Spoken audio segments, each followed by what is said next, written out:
പ്രമുഖ ഇടവകയിലെ പള്ളിയിൽ തിരുനാൾ നടക്കുന്നു. ബലിക്ക് മുൻപ് മാതാവിൻ്റെ രൂപം പുറത്തേക്ക് വയ്ക്കുന്ന ചടങ്ങ്. അതിരാവിലെ ആയതിനാൽ പള്ളിക്കകത്ത് ചുരുക്കം കുറച്ചു പേർ മാത്രം പ്രാർത്ഥനയിലായിരിക്കുന്നു. ബലി തുടങ്ങാൻ ഇനിയും അരമണിക്കൂർ ബാക്കിയുണ്ട്.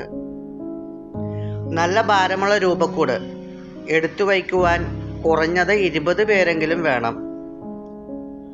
ആരോഗ്യമുള്ള കുറച്ചുപേരെ സംഘടിപ്പിച്ചെങ്കിലും ആള് പോരാതെ വന്നു.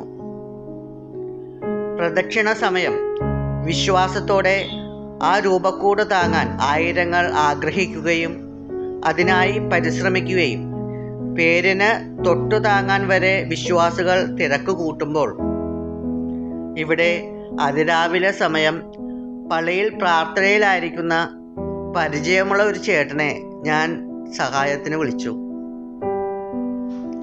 അപ്പോൾ അദ്ദേഹത്തിൻ്റെ മറുപടി തെല്ലു ദേഷ്യത്തോടെ ഞാൻ പ്രാർത്ഥനയിലാണ്, വരാൻ പറ്റില്ല എന്നതായിരുന്നു. ഒരു നിമിഷ നേരം സ്നേഹിക്കുവാനും പ്രവർത്തിക്കുവാനും നന്മ ചെയ്യുവാനുമുള്ള ഒരവസരം തട്ടിക്കളഞ്ഞിട്ട് പ്രാർത്ഥിക്കുന്നതിൽ എന്ത് കാര്യം? അയാൾ വീണ്ടും പ്രാർത്ഥന തുടർന്നു. കർത്താവേ കർത്താവേ എന്ന് എന്നോട് വിളിച്ചപേക്ഷിക്കുന്നവനല്ല, എൻ്റെ സ്വർഗസ്ഥനായ പിതാവിൻ്റെ ഇഷ്ടം നിറവേറ്റുന്നവനാണ് സ്വർഗത്തിൽ പ്രവേശിക്കുക. മത്തായിയുടെ സുവിശേഷം 7-ാം അധ്യായം 21-ാം വാക്യത്തിൽ ഇങ്ങനെ പറയുന്നുണ്ട്. വചനം വീണ്ടും നമ്മോട് സംസാരിക്കുന്നു.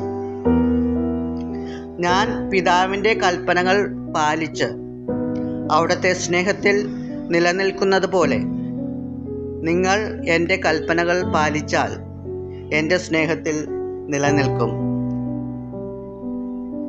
മറ്റുള്ളവർക്ക് നന്മ ചെയ്യാനുള്ള അവസരങ്ങൾ ഒന്നുപോലും വിട്ടുകളയാതെ ദൈവസ്നേഹത്തിൽ നമുക്കും നിലനിൽക്കാം.